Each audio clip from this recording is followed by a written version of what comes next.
If someone you love asked you to co-sign a loan, would you say yes, even if you knew they were terrible with money?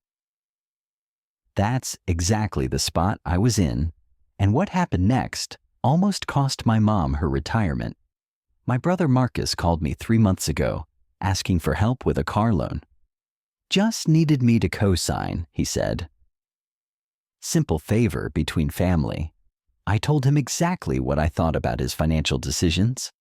He ignored every word. Now he's calling me selfish for refusing to put my credit on the line for his mistakes. But what happened next showed me I made the right choice, and it's something every family dealing with money issues needs to hear. I'm 34 years old, and I work as a financial advisor here in Portland. I've spent the last 8 years helping people clean up their financial messes, and I've seen every kind of money disaster. You can imagine student loans that spiral out of control, credit cards maxed out on vacation spending, mortgages that people couldn't afford from day one. But the hardest cases to deal with are always the ones that involve family. Marcus is my younger brother by 4 years. Growing up, he was the charming one. The guy everyone loved at parties. I was the serious one, the one who saved his allowance, while Marcus spent his before he even got it. That pattern never changed. Even now, Marcus works as a bartender downtown, makes decent money when he wants to, but he's never been able to stick to a budget or think beyond next weekend. 3 months ago, Marcus showed up at my apartment on a Tuesday evening. He was driving this beat-up Honda that was making sounds no car should make. The engine rattled like a washing machine full of rocks, and I could see rust eating through the door panels. "Dave," Marcus said, leaning against my kitchen counter with that grin he's used to get out of trouble since we were kids. "I need your help with something." I set down my coffee and looked at him. "What kind of help?" "I found this perfect car," Marcus said, pulling out his phone to show me pictures.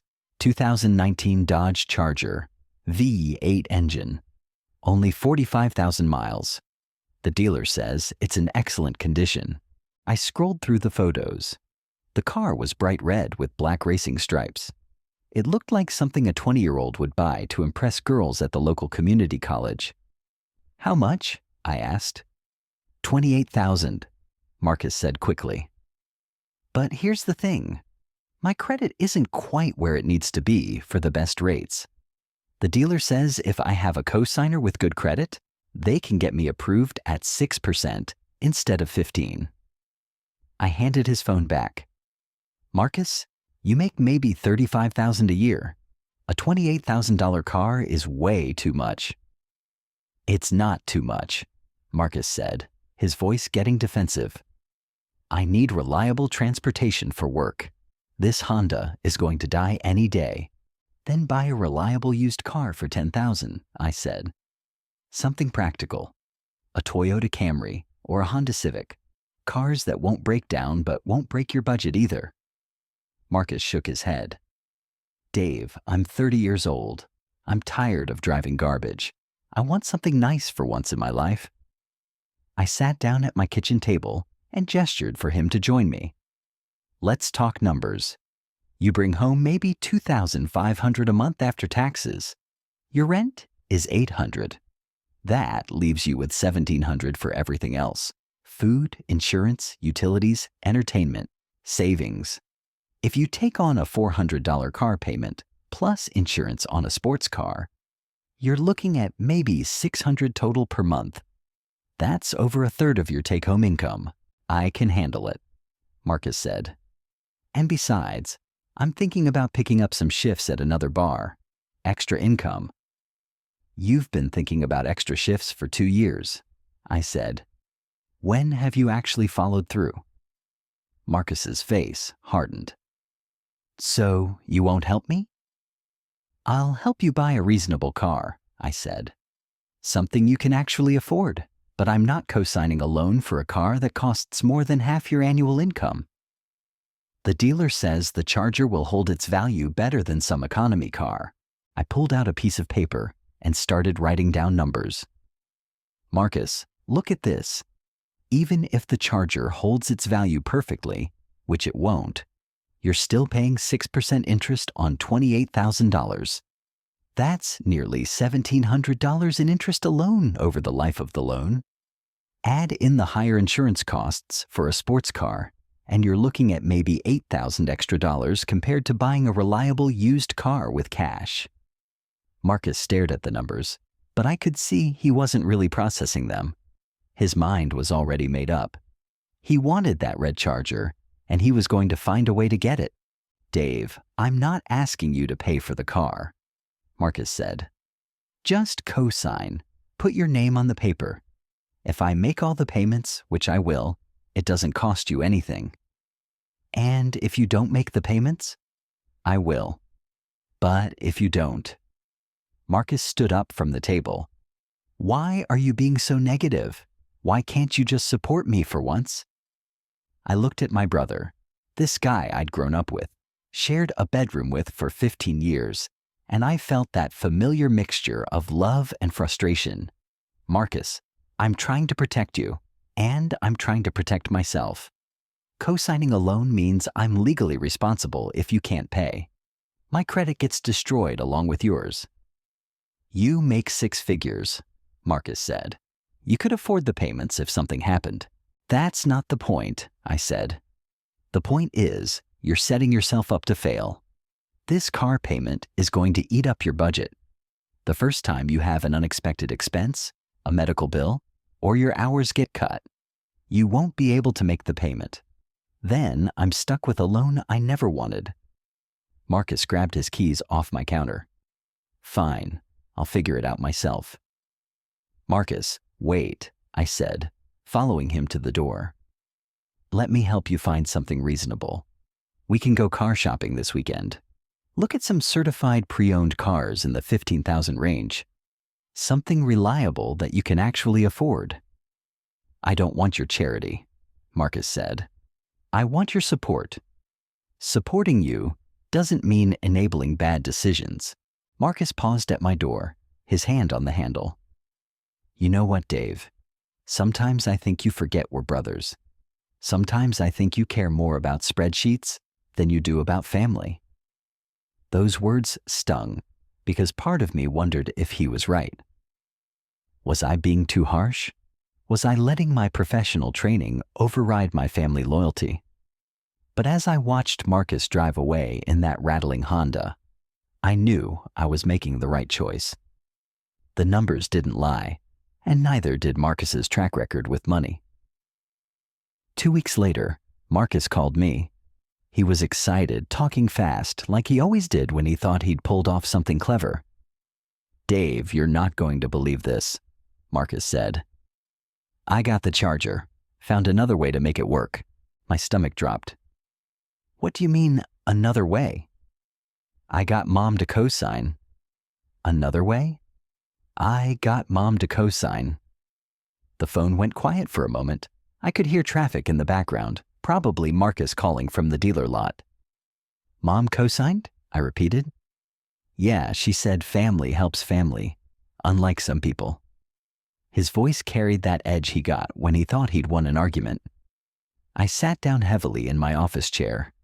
Our mother was 62, living on a fixed income from her pension and Social Security. She owned her house outright, had maybe $40,000 in savings, and hadn't taken on debt in 15 years. The idea of her co-signing a $28,000 car loan made my chest tight. "Marcus, Mom can't afford to be on the hook for that loan." "She's not going to be on the hook," Marcus said. "I'm making the payments. She just helped me get approved." "What did you tell her about the monthly payment?" Silence. Then, "I told her it was manageable." "Did you tell her it was $400 a month plus insurance?" She didn't ask for specifics. I pinched the bridge of my nose, feeling a headache building. "Marcus, she didn't ask because she trusts you. She assumes you wouldn't put her in a bad position." "I'm not putting her in a bad position," Marcus said, but his voice had lost some of its confidence. "Look, I've got to go. The paperwork is ready." Don't sign those papers yet, I said. Give me an hour. Let me come down there and look at the contract. Dave, it's handled. The dealer already ran the credit check with Mom's signature. Everything's approved. The line went dead. I stared at my phone, knowing exactly what was going to happen. Marcus would make payments for maybe 6 months, 8 if he was lucky. Then something would come up. His hours would get cut, or he'd have some emergency, or he'd just get tired of living on rice and beans to afford the car payment, and then Mom would get a call from the bank. That evening, I drove to Mom's house. She lived in the same ranch-style home where Marcus and I grew up, in a quiet neighborhood where people still waved to each other from their front porches. The house needed some work. The gutters were pulling away from the roof, and the driveway had cracks that filled with weeds every spring. Mom answered the door wearing her gardening clothes, dirt under her fingernails from working in her flower beds. She'd always been small, but at 62, she seemed even tinier than I remembered. "David," she said, hugging me. "What a nice surprise. Come in, I'll make coffee." We sat in her kitchen, the same kitchen where she'd helped Marcus and me with homework 20 years ago. The table was covered with bills she'd been paying, checks written in her careful handwriting. "Mom, Marcus told me you co-signed his car loan." She nodded, smiling. "He was so excited about that car. You should see it, David. It's beautiful. Red with black stripes. He looks so happy driving it." "Did he explain what cosigning means?" "Of course," Mom said. "If he can't make the payments, I'm responsible. But Marcus has a steady job. He's been working at that bar for 3 years now." I picked up one of her bills from the table electric company, $87. "Mom, how much are your monthly expenses?" "Oh, not much. The house is paid off. Maybe $1,200 a month for everything else. Utilities, food, insurance, little bit for savings." "And your income?" "About $1,800 from pension and Social Security. $600 a month in cushion." If Marcus defaulted on the car loan, that $400 payment would eat up most of her financial safety net. "Mom, I need to ask you something, and I want you to think carefully before you answer. Did Marcus tell you the monthly payment amount?" She hesitated.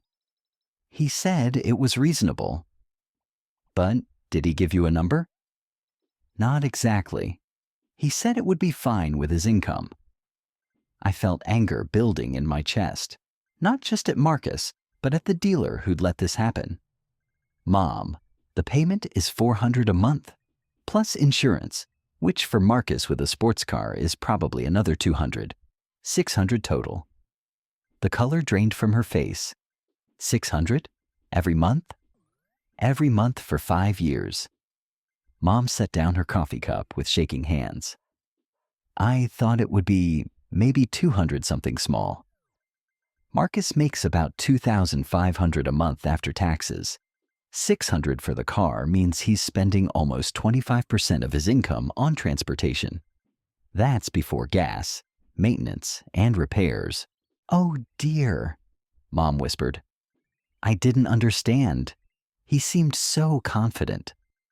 I reached across the table and took her hand.